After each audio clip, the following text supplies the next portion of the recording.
All right, so I'm going to be interviewing my dad on crypto and digital assets slash currencies. So first and foremost, why don't you introduce yourself? So my name is Shai Einav. I'm first and foremost Yoden's dad. Then I run a small company, and we make camera accessories and tool accessories. So that's my focus for the past 12 years. All right, so who slash what introduced you to crypto? So the first time I heard about crypto and I was taking a serious look at it was in 2018, and it was a subsector of a financial group that I was part of, and they were really digging into digital assets and the transformation of the financial asset world in general.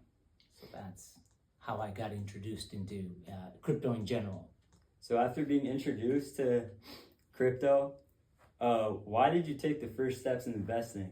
Mm-hmm. So yeah, it was very, very, very hard. It was back in 2018. That was the first time that I really bought crypto, i.e., Bitcoin. Bitcoin was then at 18,000 a coin, and it felt very, very hard and very, very foreign, especially in New York State. There were not many pathways to purchase Bitcoin, and it was sort of like really, if it's unknown now, it was super unknown then. So I took the first steps in Bitcoin because first I saw that, I think I saw it as a kind of like an intelligent play on the potential future of the financial system. So if you're looking at risk reward, this was definitely in 2018, the best risk reward asset class to put your money into, because Bitcoin could go 100x in the next 5 years to 10 years back in 2018. It's still true today. And that was the main reason why I went into and actually purchased Bitcoin, for the future growth of this asset class. So what is so unique about Bitcoin? Well, so if you think about the internet as it is right now, so if you think about Bitcoin is kind of like, so the internet is a protocol. And if you consider Bitcoin a really, really high level, it is a better, more secure, decentralized form of a protocol.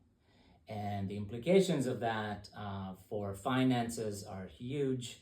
And in general, digital assets and decentralized systems, I believe, are going to be the future. In a very short 10 years, we're going to see a huge transformation from what I consider the legacy system, which is what we have right now, which is money that runs through the internet protocol, into something like Bitcoin or like digital assets, which are much more digitally native to the transactions that we're trying to do in the world. So knowing the properties of Bitcoin, would you consider Bitcoin capital, currency, or both? Well, that's a great question. I think it is both. I think Bitcoin, I believe, is going to become in the next foreseeable 10 to 20 years, is going to become the base of the world's financial system. Right now you have 167 plus different currencies. Each one of them has a nation state that prints, centrally plans, and eventually deflates the money supply, because they can print it out of thin air. So China can print as much money as it needs. The US obviously is printing as much money as it needs. And the whole system right now is really, nation states are fighting with nation states. And it's all about trade deficits and a lot of the problem that we see today in today's world is because China does not trust the United States, and the United States does not trust China. And for something as basic as a unit of account, or something that is basic as trusting a system, Bitcoin shines because it's not controlled by any state. It is not controlled or issued by any state. It's decentralized. It's the first time humanity actually saw a truly decentralized system that doesn't have any second or third party counterpart. Meaning, I don't have to trust the Chinese. I don't have to trust the United States. It's a what they call trust-free asset class that could be transactional worldwide. So a Bitcoin here is a Bitcoin in China, is a Bitcoin in Malaysia, is a Bitcoin in South Africa. That will never change. It's the first time that this world have ever invented a asset that cannot be manipulated by anybody, cannot just create it out of thin air, and it is final and supplied. So there's only going to be 21 million Bitcoins ever.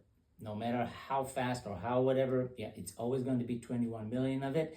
This is the first finite asset that we have in the world. Oil, you can always pump more oil out of the ground. Of course, gold, but gold is mined. It's a mineral that is found in the earth. So if the price of gold goes from 3,000 to 30,000 tomorrow, trust me, we will find ways to mine more gold and bring more gold into circulation.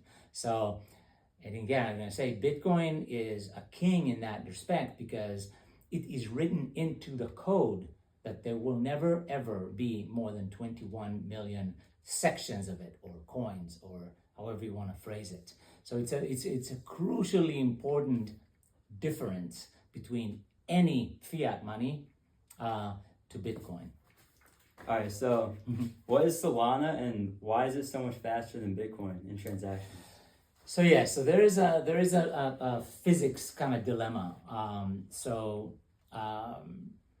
You in order to have a form of technology that is truly decentralized, that's truly has a limited cap supply, and for it to be secure and to still process transaction with 100% certainty, it has to be slow.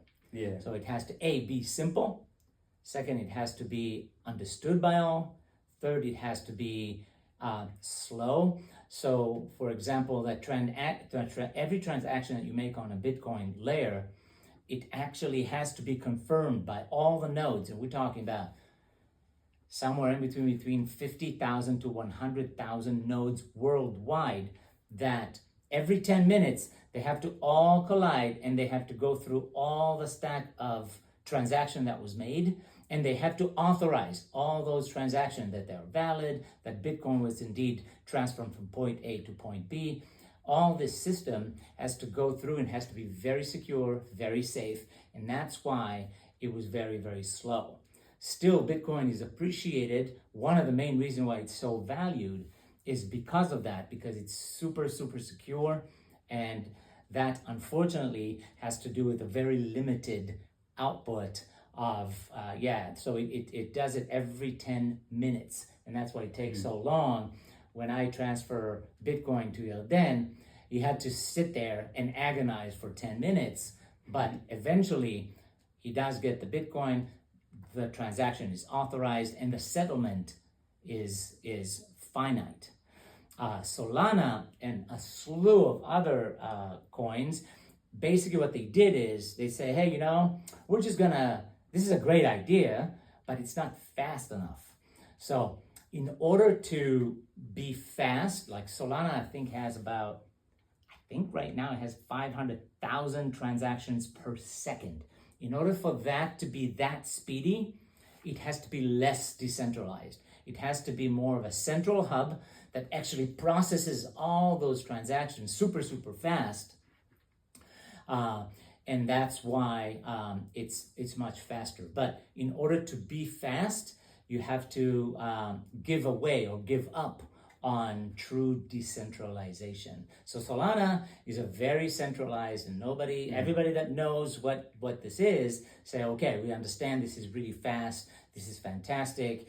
You see it in a split second, but it's also, everybody knows that it's not a decentralized system. So it carries that risk because the people that own the most of the Solana system are in charge of the Solana system. So if they decide to print more, issue more Solana coins, then that's depreciating for the Solana system. So the adaptation, however, is important.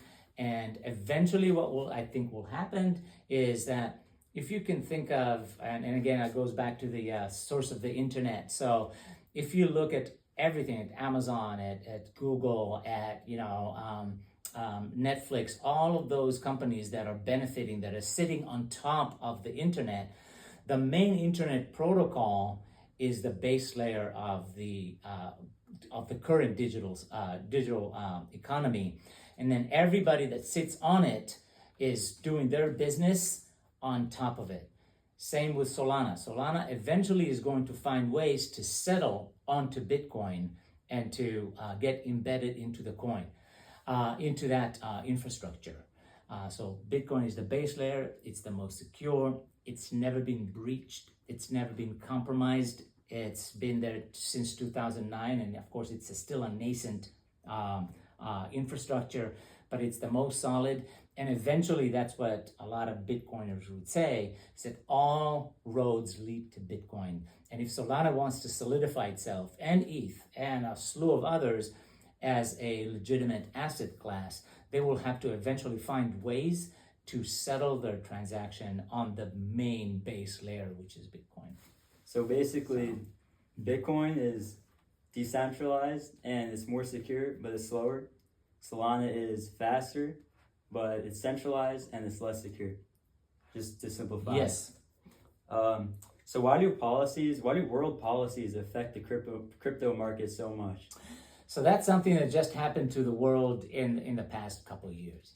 So up until now, if you wanted to trade into the financial markets, everything is super centralized. Everything is super ossified into very, very, very small, very centralized points. So a NASDAQ, for example, the people that work there is humans, and they are like, we're going to be open from 9 a.m. to 5 p.m. and that's it. You want to trade afterwards? Well, you're out of luck. How about over the weekend? The weekend, well, everybody takes their vacations on their yachts and everything like that, so you cannot trade it. So the world right now is evolving in such a way that a 24/7 liquid market has to happen. It's the 21st century, and that's why the digital asset in general, and Bitcoin is the leading asset, is open 24/7. It has the most liquidity. So no matter what happens in the world, the easiest asset to get rid of or to sell or to buy 24/7 is Bitcoin. Solana is the same, and I believe that that is the future. In the future, if you believe that in the future we're going to see less technology, then probably digital assets is not your cup of tea. But if you believe in a world where everything is going to be done faster, around the clock, 24/7, at the speed of light, this is the direction I believe the world is moving into. So why are people starting to lose faith in the USD and other centralized currencies? I think what happened to me especially, and what happened to a lot of people,